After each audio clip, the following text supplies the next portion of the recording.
All right. Welcome back. All right. I've been very busy. Got pretty excited by that last video about just digging a little bit deeper into some things.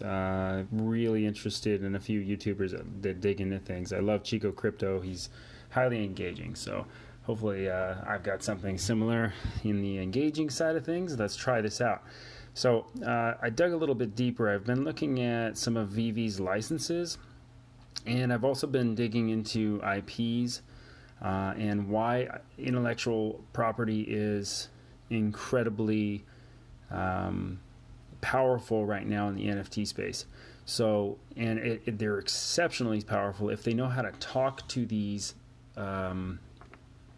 organizations and explain to them how their use of the IPs will produce more income than they've ever been able to produce in the past. So in the past, if, say, a small toy company wants to take an Iron Man and create their own product line, they would purchase the intellectual property to a design that they come up with, and then the company would have to then say, okay, yes, like Iron Man would have to say, okay, great, that looks good, go ahead and use it, and we will take revenue off of every sale, royalties.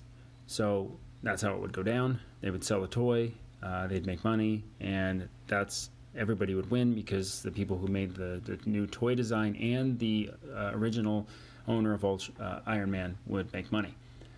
But now with the blockchain, we go a little step further, and I know that the Ecomi organization knows exactly how to speak this jargon utilizing blockchain. Blockchain allows us to make these same transactions, however, they are all time-stamped and they are all basically organized, and you know where they take place. So if they sell an NFT, the originator makes money, as well as the owner of the original property, whether it's Iron Man, Ultraman, Star Wars, whatever it is. So they make money on that process. Now let's say the new owner, James, owns this new NFT, and he sells it to Steve.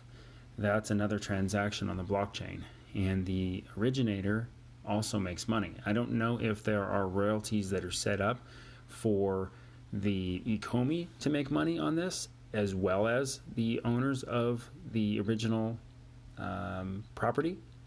I don't know about that. It's possible. Most likely they are. So that's why it's worth more using the blockchain, because every single time that NFT switches hands, the royalties go back to the people who own that intellectual property from the beginning. So that's powerful stuff. That's so much more powerful than the original plan where they just make royalties. Because if someone takes that toy and sells it on eBay the original way, nobody makes any more money other than the person selling it on eBay. So moving forward, I looked into some of these partnerships, and when I'm looking into them, I like CBS. I just couldn't figure out what the reasoning is for CBS. I've been reading some articles. I fell into an article that I really enjoyed. Let's start with, we'll get to the Ready Player One, but we're going to start with this. NBC Universal buys Harry Potter rights in enormous franchise deal. If you guys don't know what Harry Potter is, it was a book, it was a series created by J.K. Rowling. Also created Wizarding World, and this franchise was from Warner Brothers. And if you don't know, Ecomi also has the rights for Warner Brothers. So it's a good possibility that Harry Potter will possibly come to fruition. But I wanted to just dig a little further. What is NBC Universal? This article is really good. Also talks about how Harry Potter is going to move to TV. It's probably going to be shit because everything that moves to TV turns into crap. It's just, anyways, it's a good article. It's interesting. NBC Universal bought it, and that's big. So I wanted to figure out what NBC Universal was. So I looked up NBC Universal because I wanted to know who owned it. By the way, I love freaking Wikipedia. It's amazing. looking through it, and you can see those purple ones are the ones that I clicked on. RCA had some interesting stuff, nothing really very big. Vivendi Universal is a Paris-based company. They own Gameloft, so that's kind of interesting.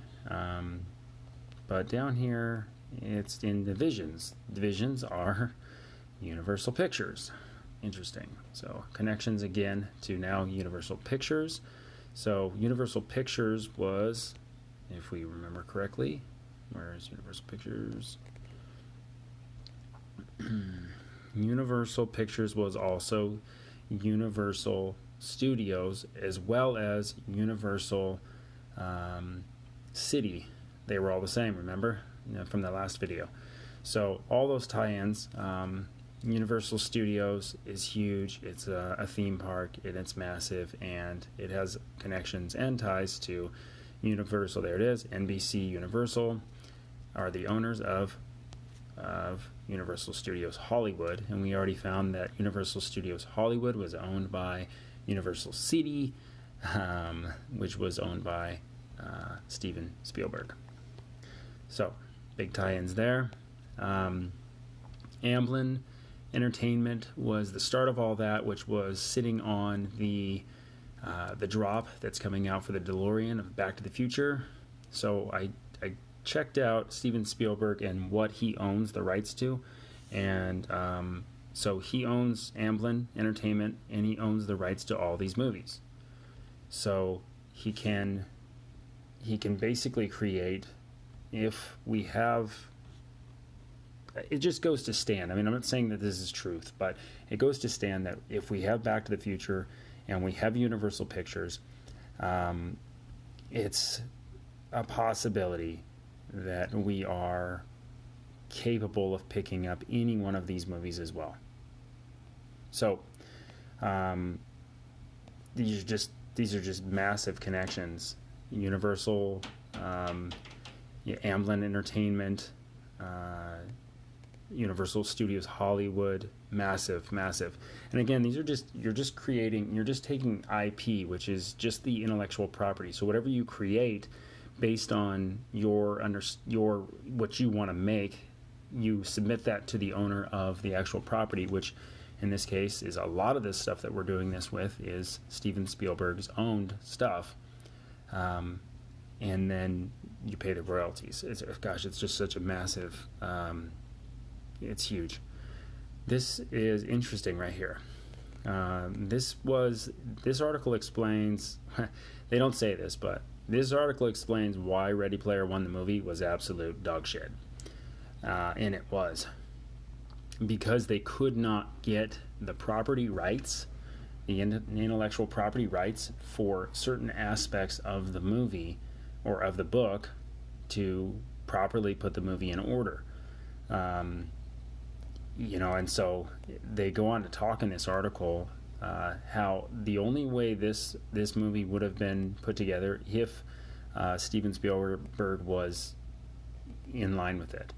And since it was produced by Warner Brothers, everything that was Warner Brothers produced, like Batman, Ecomi has, DC, Ecomi has, Lord of the Rings, Mad Max, A Nightmare on Elm Street, and The Iron Giant, all by Warner Brothers. That was easy, but the hard stuff, the stuff that was really not super easy to get to, was the things like this right here. Ultraman was not easy to get into the into the movie. And so the movie was basically, they used the Iron Giant. I know you don't care, but the Iron Giant made the movie crap because you needed to have Ultraman, right? Blade Runner was a big part of the book, and it was completely removed from the movie because 2049, the Blade Runner movie was coming out, and they didn't want it to basically dilute what was happening, and they didn't know if it was going to be good for the movie or bad for the movie, so they decided not to let Ready Player One use the rights. And Star Wars is like, they said no, they would not give up Star Wars rights at all. So, and Star Wars was massive in the book. Lots of parts of the book were Star Wars.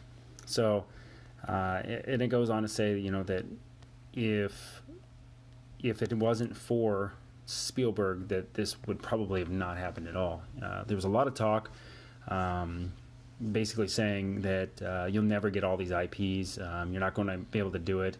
And then they found out it was still Steven Spielberg that was creating it, and they were like, "Oh, that opens up a bajillion doors," which is true. So if we have Steven Spielberg on our court with Ecomi, we have right here, it's quoted, we have a jillion doors. A jillion doors would have been locked before, and with him, obviously not. So that's an interesting little article. More tie-ins with Ready Player One, with Steven Spielberg. Also, yeah, Kennedy Marshall. I think there's going to be something big with those guys. So Kennedy Marshall were the Kennedy and last name Kennedy, last name Marshall. They were the other two on Amblin Entertainment with Spielberg, and they have their own division or their own company called Kennedy Marshall, which they also do produce movies as well and other things. So their films, here's a list of their films, and yeah, Jurassic World, Assassin's Creed, I'm not going to read through these, the BFG, Jurassic World again. I'm just looking through to see the ones that maybe are already on our list. But I mean, that's quite a bit of stuff too. I don't know what you would create for some of those things, but you know, getting property rights, if you've already done some stuff with some other stuff, and maybe it's not going to be too complicated for them to get a few more. So I really strongly believe that Steven Spielberg is their big partnership that they're basically talking about. It's all the signs are pointing to that. For them to be able to get these big names like Warner Brothers and CBS, and CBS was a big one. I actually had to do some more research. I was trying to figure out why CBS was even in that listing. And the reason CBS is in that listing because of CBS Viacom. CBS Viacom is actually the same. Let me see if I can find that one. I had that one pulled up. I guess I don't anymore. So CBS Viacom was also a big portion of a lot of names and movies that will be basically released. If they have CBS, they also have CBS Viacom. That's massive too. This list is so tiny in comparison to what they really do have, but these are just the ones that are currently listed. So, yeah, this is why OMI is going to be, or Ecomi will be absolutely ginormous. Having IP is the big reason why, if you're not bullish on Ecomi and what they're doing, you have to understand that all of these big names, whether it's CBS or Cartoon Network or Powerpuff Girls or Star Trek or Capcom or Warner Brothers or DC or Harry Potter, whoever else they get on this list, they're interested in the royalties that they can make using blockchain technology. But they don't know that they can do that, and that's why these guys coming in with big names already, and they have these names, and they have also someone big, even if it's Kennedy or if it's who are the two people? Let's go back to them so I'm stop saying their name wrong. So either it's Kathleen Kennedy or Frank Marshall or Steven Spielberg. It's one of those three. I can guarantee you pretty much it's one of those three that are going to be the big partnership. And either one really doesn't matter because they're all in bed together in essence. And we will be able to get into a lot of doors with either one of those. Kennedy and Marshall have created their own thing. Steven Spielberg, everybody knows that he's the greatest producer of all time, and he is all about IP. So that's the big reason why we're going to see massive explosive growth long term with Ecomi, is because they have all of these licenses and IP front ran. So they already have them in the foreground, already sitting and waiting, and they're being produced with quality, basically makers of these NFTs. So basically, artists is what we're waiting on to build them, right? I mean, so if they had the artists to build them, they'd have all this stuff all ready to rock and roll and put out. So that's where I think the rest of the NFT space is lacking, is because you've got a lot of just, crap NFTs out there being created that are just pixel art of garbage, or even if there is some stuff that's paintings, but nice paintings, but at the same time, it's not what's, collectors of paintings are one category of collectors, but Ecomi is not stuck on one category. I mean, they're selling stuff for small kids, and they're selling stuff for adults, and stuff for pretty much every avenue. I mean, they have cars for, like they have General Motors. I mean, of all weird things, CBS of all weird things.